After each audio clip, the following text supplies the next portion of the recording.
शिव जी की बड़ी उसमें कौन कौन गए सुनी। वर यात्रा।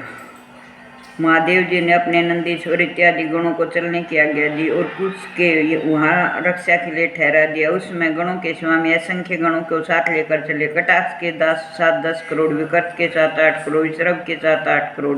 विष्णु भगवान अपने वाहन गरुड़ पर चढ़कर भारत के मध्य में चलने लगे। ब्रह्मा जी भी वेद पुराण आदि धारण करके प्रजापतियों के साथ चलने लगे। शिव जी के साथ चंडी देवी अपनी बहन बनकर सिर पर श्रवण का कलश लेकर अपने परिवार के साथ चलने लगी। वह भी विलक्षण श्रीतर करती हुई सब गुणों को आगे करके चलने लगी। भगवान शंकर ने विष्णु की सलाह पर नारद जी को हिमालय के पास भेजा। नारद जी ने हिमालय के यहाँ पहुंचकर विश्वकर्मा द्वारा निर्मित मंडप को देखा। उसे देखकर नारद जी अपनी शुद्ध बुद्ध खो बैठे। वहाँ पर हिमालय के पुत्र मैनाक के साथ नारद जी बारात की अगवानी के लिए आए थे। नारद जी मंडप की चर्चा महत्वपूर्ण रचना का वर्णन करने लगे। इंद्र डरने लगे कि मैंने त्वष्टा के पुत्र को मार दिया था तथा पर्वतों के पंख काट दिए थे। इंद्र सोचने लगे कि मेरे ऊपर कोई बदले की भावना से प्रहार न कर दे। विष्णु ने इंद्र का डर दूर करने के लिए शंकर जी के साथ होने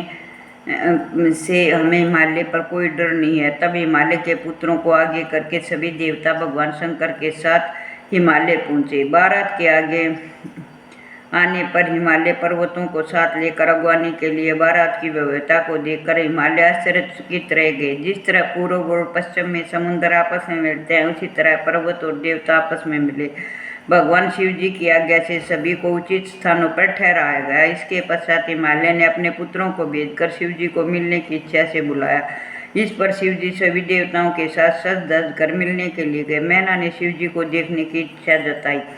मैना हिमालय से बोली, मैंने शिव जी के अनुपम छटा को देखना चाहती हूँ, उनका रंग रूप कैसा है। इधर भगवान शंकर मैना की इच्छा को जान गए। देवगणों से सुसज्जित बारात आगे चल रही थी। उसमें अप्सराएं आदि नृत्य कर रही थी। मैना ने विष्णु को देखकर नारद से पूछा, क्या ये शिव जी है?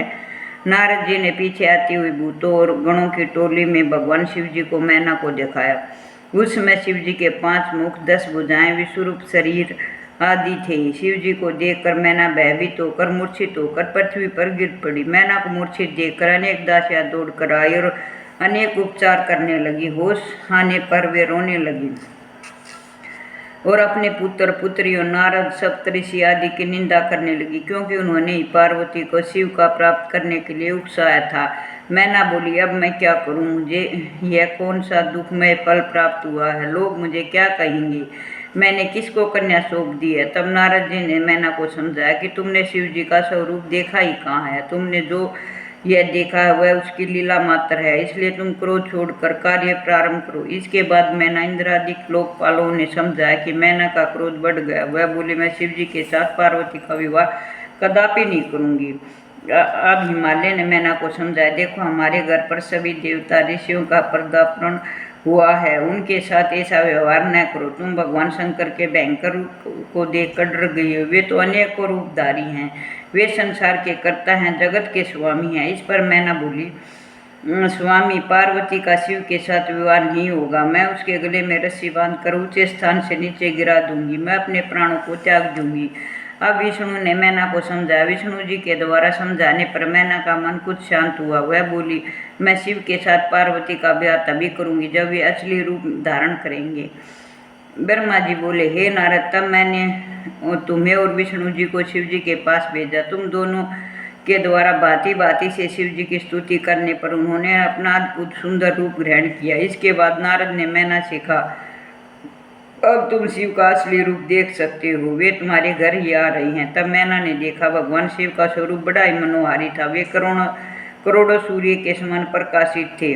उन्होंने भड़कीले वस्त्र, रजन जड़ित आभूषण पहन रखे थे। मैना ने देखा कि वे मंद मंद मुस्कुरा रहे थे। उनका कमल के समान नेत्र थे। वे श्वेत शरीर वाले नंदी पर सवार थे। उसके मस्तक पर चंद्रमा विराजमान था। विष्णु आदि उसकी सेवा कर रहे थे। सिर पर सूर्य ने छत्र धारण कर रखा था। गंगा यमुना चौर डुला रही थी। विश्वावसु और अप्सरा शिव के आगे गान गा रही थी। मैना शिव जी का रूप देखकर बहुत खुश हुई और कहने लगी, हे मेरी पुत्री पार्वती, तुम धन्य हो, तुम्हारा तप धन्य। फिर बोली, हे भगवान, मेरा अपराध क्षमा करो।